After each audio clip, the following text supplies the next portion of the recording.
গল্পের শুরুতে আমরা দেখতে পাবো আর্য এবং অপর্ণার নিয়ম অনুযায়ী পুরোহিত মশাই জোর খোলা হচ্ছে। তো পুরোহিত মশাই মন্ত্র পড়ছে। মন্ত্র শেষে পুরোহিত মশাই বলতে থাকে, তোমরা যে 7 জন্মের বাঁধনে আটকা পড়ে গিয়েছ, তোমাদের গিট খুলে দেওয়া হলো। বহুদিন ধরে জমা থাকা শক্তি, চাপা পড়া থাকা নিয়তি, সব কিছুর মুক্তির সময় এসে গিয়েছে। ভালো হোক তোমাদের জীবন, সুখী হও তোমরা, শান্তিতে কাটুক প্রতিটা দিন। এই কথাগুলো বললেও তাদের মনটা যেন শান্ত হলো না। সত্যর চোখে পড়েছে দুজনের মনে কেমন যেন একটা অশান্তির ছায়া। আচ্ছা, অপুর মুখটা কেন এমন লাগছে? ও ঘরে ঢোকার পর থেকে লক্ষ্য করছে আমার দিকে তাকালেই ওর মুখটা কেমন যেন ভারী হয়ে যাচ্ছে। চোখে একটা চাপা বিরক্তি, ঠোঁটে অনিচ্ছার ছাপ। অথচ ঠিক সেই মুহূর্তেই আর্য স্যারের দিকে তাকালে অদ্ভুতভাবে মুখে একটা হাসি ফুটে উঠেছে। এমন হাসি, সেটা খুব স্বাভাবিক নয়, যেন লুকানো কোনো অনুভূতির আভাস। এমন হঠাৎ করে হওয়ার কথা নয়।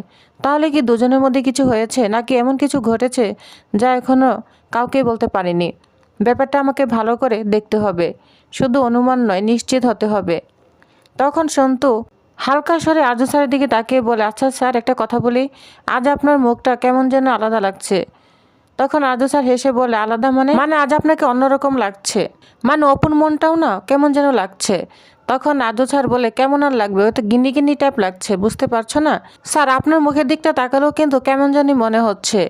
তখন আর্য স্যার একটু ম্লান হাসি এসে বলে, স্যার, আপনাদের মধ্যে কি কিছু হয়েছে? তখন আর্য বলে, না, কি হবে স্যার, বলছি কোনো ঝগড়া হয়েছে নাকি? আর্য বলে, না, ঝগড়া নয়, একটু মানবিমান হয়েছে আর কি। তখন সন্তু বলে, স্যার, তাহলে আমি ঠিকই ধরতে পেরেছি। স্যার, আপনি কোনো চিন্তা করবেন না, এই সন্তু আছে তো, সব ঠিক করে দেবে। তখন আর্য বলে, তুমি কিছু করতে পারবে? তখন আত্মবিশ্বাসের সঙ্গে সন্তু বলে, স্যার, আমি আছি না, দেখবেন সব কিছু ঠিক করে দিব। ঠিক সেই মুহূর্তে অপর্ণার বাবা চলে আসে, বলছে, এই সন্তু, তুই আর্য স্যারের সঙ্গে কি কথা বলছিস? তখন সন্তু একটু ঘাবড়ে গিয়ে বলে, না, তেমন কিছু নয়, আমি শুধু জিজ্ঞাসা করেছিলাম কোল্ড ড্রিঙ্কস খাবে কিনা। উনি বললেন খাবে না। এদিকে শেফালি পিসি তখন বলে, সুস্মিতা দি, নিয়ম অনুযায়ী সব কাজ তো শেষ হয়ে গেল, চলো ওদিকে খাবার রেডি করতে হবে। তখন অপর্ণা এবং শেফালি পিসি খাবার রেডি করতে যায়। এদিকে রাজলক্ষ্মী অপর্ণা এবং আর্যর কথা ভাবছে, আর্যর বিপদের কথা ভাবছে। তারা সুন্দরী মা বলেছিল, তোর সন্তানের আমি বিপদের ইঙ্গিত দেখতে পাচ্ছি। এমন একটা বিপদ যেখানে ওরা এক হতে গিয়ে আবার বিচ্ছেদ হতে পারে। ওদেরকে তোকেই রক্ষা করতে হবে, তোকেই আগলে রাখতে হবে। তখন রাজলক্ষ্মী বলে, আমি তো আমার মতো করে ব্যবস্থা করছি, কিন্তু আমার মন কেন যেন ডাকছে, ওদের কোনো বিপদ হবে না তো? তুমি রক্ষা করো ওদের। হ্যাঁ ঠাকুর, ওদের রক্ষা করো। ঠিক তখন ওইখানে মানছি চলে আসে, বলছে, মাদার ইন ল, আপনি কি কিছু নিয়ে টেনশনে আছেন? তখন রাজলক্ষ্মী বলে, কই না তো। তখন মানছি বলে, আপনাকে দেখে মনে হলো আপনি যেন খুব চিন্তায় আছেন। তখন রাজলক্ষ্মী বলে, মানছি, তোমার ভাবনাগুলো না বেশিরভাগ সময় ভুল হয়। তখন মানছি বলে, মাদার ইন ল, কাল থেকে ভাবছি আপনাকে একটা কথা জিজ্ঞাসা করব। আমি যখন হাসপাতালে গিয়েছিলাম, সেটা আমাকে নিয়ে অনেক কিছু সবাই বলেছে, কিন্তু সেদিন রাতে আপনি তো কাউকে কিছু না বলে বাড়ি থেকে বেরিয়ে গিয়েছিলেন। কই, আপনাকে তো কেউ প্রশ্ন করলো না আপনি কোথায় গিয়েছিলেন। যা শুনে রাজলক্ষ্মী অনেক রাগ হয়ে যায়, বলছে, শুনো মানছি, তুমি হচ্ছে এবারের বউ আর আমি হচ্ছি কর্ত্রী, তুমি কিন্তু কর্ত্রী নও। তাই আমার বিষয়ে বা অন্য কারো বিষয়ে হয়তো কৌতূহল দেখানো তোমার জন্য ভালো নয়, বুঝতে পেরেছ?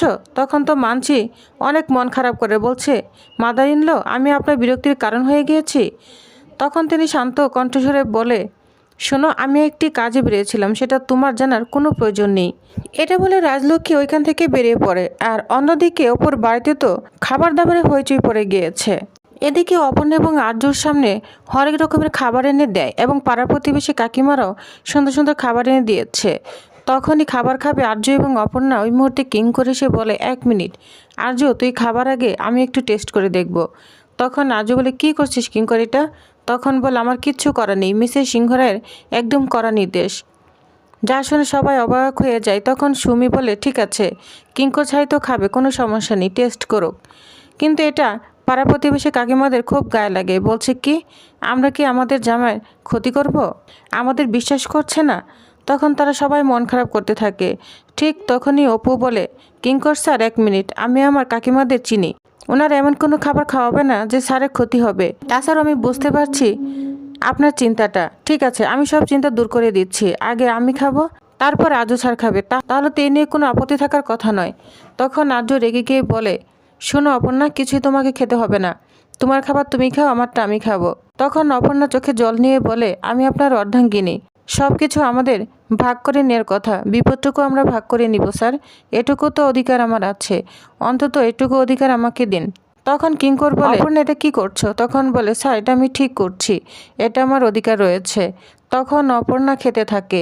এদিকে অপর্ণার মা বাবা অপর্ণার কথা শুনে অনেক খুশি হয়ে যায়। এদিকে মেঘরাজ তো পিছনে ফলো করেই যাচ্ছে। অপর্ণাদের পাড়ার এক কাকিমাকে ধরেছে, তাকে দিয়ে এই কাজটি করাবে। তখন বলে, আপনি কেন আমাকে ধরেছেন? আমাকে ছেড়ে দিন, এসব আমার দ্বারা হবে না, ছেড়ে দিন আমাকে দয়া করে।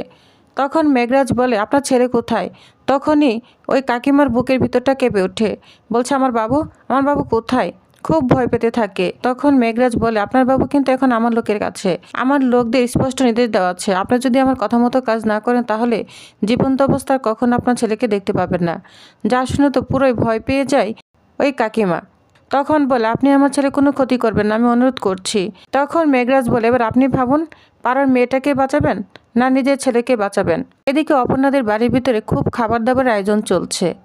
এদিকে অপর্ণা এবং আর্যকে খুব সুন্দর করে খাওয়াচ্ছে, তো দুজনে খুব ভালোভাবেই খেয়ে নিয়েছে। তখন আর্য সন্তকে নিয়ে একটু বাইরে চলে যায়। এদিকে অপর্ণার বাবা অপর্ণাকে জিজ্ঞাসা করে, অপর্ণা তোর কি হয়েছে?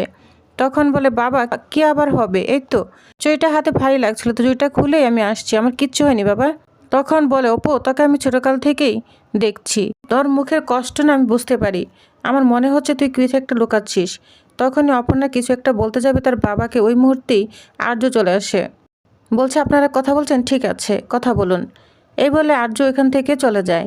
তখন অপর্ণার মা চলে আসে। অপর্ণার মাও অপর্ণাকে সে একই কথা বলতে থাকে, কিন্তু কিন্তু অপর্ণা তার মা বাবাকে কিছুই বলে না, বলছে, কিচ্ছু হয়নি মা, তোমরা শুধু শুধু চিন্তা করছো। তখন অপর্ণার মা বলে, দেখ তোর বাবা কিন্তু ব্যাপারটা লক্ষ্য করেছে, আর তোকে যতটা হাসি খুশি দেখবো অতটা হাসি খুশিও কিন্তু দেখছি না। তো অপর্ণা তার মাকে কিছুই বলে না। ওই মুহূর্তে সন্তু চলে এসেছে, রুম্পা ফোন করেছে, তো রুম্পার সঙ্গে কথা বলতে থাকে অপর্ণা। তো রুম্পা অপর্ণাকে জানায় ছাদে চলে যেতে, ওইখানে ভিডিও কলে কথা বলবে। আসলে এটা ছিল সন্তুর একটা বাহানা, কারণ রাজস্বরের সঙ্গে অপর্ণাকে মিল করে দেওয়ার জন্য ব্যবস্থাটা। তখন অপর্ণা মোবাইল নিয়ে ছাদে চলে যায়, রুম্পার সঙ্গে কথা বলার চেষ্টা করে, কিন্তু রুম্পা তার কথাই বলে না। তখন ওইখানে আর্য স্যার চলে আসে, বলছে, অপর্ণা। তখন বলে, স্যার আপনি, তোমার সঙ্গে আমার কিছু কথা বলার আছে। তখন অপর্ণা বলে, স্যার একটু পরে বলুন না, আমাকে একটু সময় দিন। তখন এটা বলে অপর্ণা যখন চলে যাবে, সন্তু ছাদের দরজাটা লাগিয়ে দেয়। তখন আর্য বলে, অপর্ণা এসো না, একটু কথা বলার আছে। কিন্তু অপর্ণার অভিমানটা থেকেই যায়, আর্য স্যারের সঙ্গে কথা বলতে চায় না। তখন আর্য বলে, আমি বুঝতে পেরেছি আমি ভুল করেছি, আমি রাগ কন্ট্রোল করতে পারি না, এটা আমার সবচেয়ে বড় ভুল। কিন্তু বিশ্বাস করো, যেদিন থেকে তোমাকে ভালোবেসেছি সেদিন থেকেই নিজেকে বদলানোর চেষ্টা করছি। তখন অপর্ণা বলে, স্যার আমরা মাত্রই জীবনটা শুরু করেছি, এর মধ্যেই আপনার এত রাগ যা আপনি কন্ট্রোল করতে পারলেন না, আমাকে বিশ্বাসই করতে পারলেন না। তখন আর্য বলে, এটাই আমার বড় ভুল, একবারের জন্য হলেও কি ক্ষমা করা যায় না? অপর্ণা তখন শান্ত গলায় বলে, আপনি আমার হাজব্যান্ড, অফিসে আপনি আমার বস, আপনার কাছ থেকে আমি শিখেছি মাথা উঁচু করে বাঁচতে, কিন্তু আপনার এই রাগ আমি শিখতে চাই না স্যার, রাগ শুধু মানুষের ক্ষতি করে। তখন আর্য বলে, ঠিক আছে আমি তোমাকে কথা দিলাম এরকম রাগ আর আমি কখনোই করব না, এবারের মতো আমাকে ক্ষমা করে দাও। তখন অপর্ণা বলে, স্যার এমন কোনো ক্ষমা আপনি চাইবেন না যেটা আপনি রাখতে পারবেন না, আমি ভেবেছিলাম আপনার রাগটা আমি আস্তে আস্তে দূর করে দিতে পারবো, কিন্তু আমি পারিনি স্যার। এটা বলে অপর্ণা কান্না করতে থাকে। তখনই আর্য বলে, ঠিক আছে আমি আর তাহলে কি বলবো। এটা বলে আর্য কষ্ট নিয়ে যখন চলে যেতে চায়, তখনই ওইখানে একটা টপ ছিল, টপটা পায়ে লেগে একদম ছাদে থেকে পড়ে যাবে আর্য। তখনই অপর্ণা হাতটা ধরে ফেলে এবং দুজনেই ছাদের মধ্যে গড়াগড়ি খেতে থাকে। অপর্ণা তো প্রচুর ভয় পেয়ে যায়। আর্য তখন বলে, তোমার কোথাও লাগেনি তো? অপর্ণা তখন বলে, স্যার আপনি আমাকে নিয়ে এখনও ভাবছেন, আপনি তো একটু হলে পড়ে যেতেন, তাহলে কি হতো? তখন আর্য বলে, পড়ে গেলে পড়ে যেতাম, তোমার আর কি হতো, মরে গেলে মরে যেতাম। স্যার কথা আর বলবেন না, আপনি মরে গেলে আমিও মরে যেতাম। এটা বলে খুব কান্না করছে অপর্ণা। তখন আর্য বলে, ঠিক আছে তুমি কান্না করবে না, তোমার কান্না আমি দেখতে চাই না। তখন নিজের হাতে চোখের জলটা মুছে দেয় আর্য। তো এইভাবেই আর্য এবং অপর্ণার মিল হয়ে যায়। তো প্রিভিয়াস তাহলে আজকের আপডেটটা এখানেই শেষ হয়ে যায়। পরবর্তী সুন্দর সুন্দর আপডেট পেতে অবশ্যই আমার চ্যানেলটি সাবস্ক্রাইব করে রাখুন। ধন্যবাদ।